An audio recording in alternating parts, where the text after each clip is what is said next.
J'aimerais t'interpeller aujourd'hui par rapport à ta vie. Qu'est-ce que tu ressens en regardant ta propre vie d'aujourd'hui? Est-ce que tu es satisfait des décisions que tu as eu à prendre? Si oui, est-ce que les décisions que tu as eu à prendre ont été prises à temps?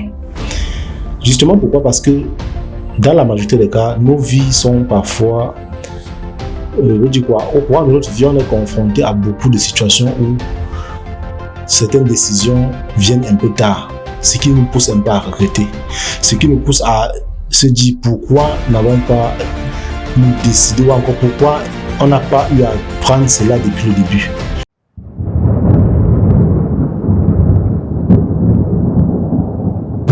Je m'explique.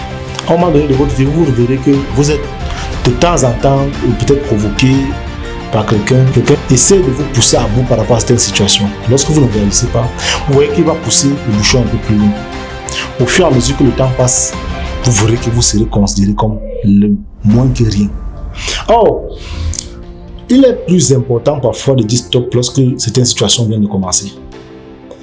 Dans vos vies, regardez un peu, à un moment donné, vous avez été confronté à une situation selon laquelle quelqu'un est venu vous provoquer, vous dire du n'importe quoi, et vous n'avez pas réagi peut-être par respect, vous n'avez sûrement pas réagi parce que vous considérez la personne que comme elle devrait être considérée, sauf que vous n'êtes pas considéré à votre juste valeur.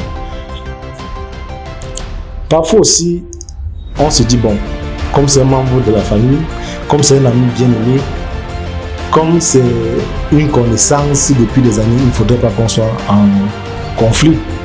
Sauf que vous êtes la personne qui est victime de cela. Je prends l'exemple. Tu t'en vas raconter une belle histoire, une petite histoire un peu que je vais dire, qui vous permet de comprendre, qui peut vous permettre de comprendre ce que je vais expliquer ici. Il faut une fois, il y a un fermier qui avait un très grand coq dans sa ferme. Et lui vivait également à l'intérieur de sa ferme. Sauf que chaque jour, le coq chantait. Plus le coq grandissait, il chantait un peu plus fort. Vous connaissez un peu dans nos villages comment le coq chante chaque matin à 5 heures. Sauf que le coq était arrivé à un niveau où il chantait très fort jusqu'à ce que le voisin pouvait entendre. Et ce jour-là, le fermier se lève et dit au coq, à partir d'aujourd'hui, il faudrait arrêter de chanter. Sinon, je te mets dans la marmite aujourd'hui pour faire un bon bouillon. Tout de suite, le coq a arrêté de chanter. Et à 5 heures, chaque matin, maintenant, le coq ne chantait plus. Le coq était là comme une, comme une poule, comme un oiseau. Tout sec, chaque 5 heures, ne réagissait plus comme d'habitude. Un jour, le coq était en train de jouer dans la basse-cour avec les autres. Le même fermier revient et dit au coq, à partir d'aujourd'hui, arrête de jouer avec les autres coqs. Au cas contraire, je t'arrête, je coupe toutes tes plumes, je brise tes pattes et tu restes immobile. Et là, le coq se dit, mais j'ai compris. Prochainement, je ne pourrai plus jouer avec d'autres coqs. Il se retire donc de l'ensemble des autres coqs avec qui il jouait et il trouve son coq. Tous les soirs, tous les jours, le coq était dans son angle seul, là, ne faisait plus rien de bon. Et un jour, le fermier rentre également. Le même coq était en train d'essayer de s'envoler un peu seul, puisqu'il se sentait un peu isolé, quoi. C'est comme ça que le fermier dit au coq, à partir d'aujourd'hui, si tu continues de t'envoler, je te tranche la gorge et te mets dans la marmite. Ce même coq arrête de s'envoler et reste donc immobile. Ça veut dire qu'il n'avait plus de compagnons dans la basse-cour. Il ne pouvait plus chanter à 5 heures. Il ne pouvait non plus jouer seul. Ça veut dire essayer de s'envoler même seul. À cause des interdictions du fermier. Le jour suivant, le même fermier revient et dit au coq, attention, si tu ne me fais pas les œufs comme une poule, le lendemain, je te mets dans la marmite et on t'oublie. Et c'est là maintenant que le coq se rend compte qu'il aurait dû réagir depuis le début.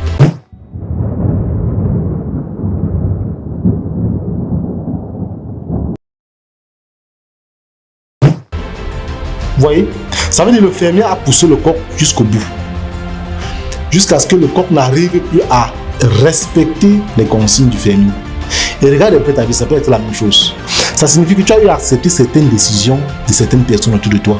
Tu as accepté les points de vue de certaines personnes, les décisions prises sur ta propre vie.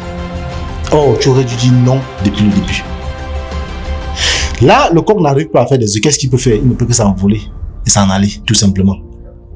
C'est ce qui résume en fait nos vies. C'est pour dire, dans ta propre vie, tu dois regarder. Est-ce que les décisions que j'accepte pour ma vie aujourd'hui sont meilleures pour moi-même?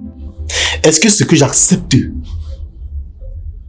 comme critique, est-ce que ce que j'accepte comme dénigrement, est-ce que ce que j'accepte comme point de vue sur ma vie est forcément ce que je voudrais faire de cela? Au cas contraire, dis stop, que cela cesse dès aujourd'hui. Sinon, tu te feras du mal à toi-même avec le temps, à plus tard.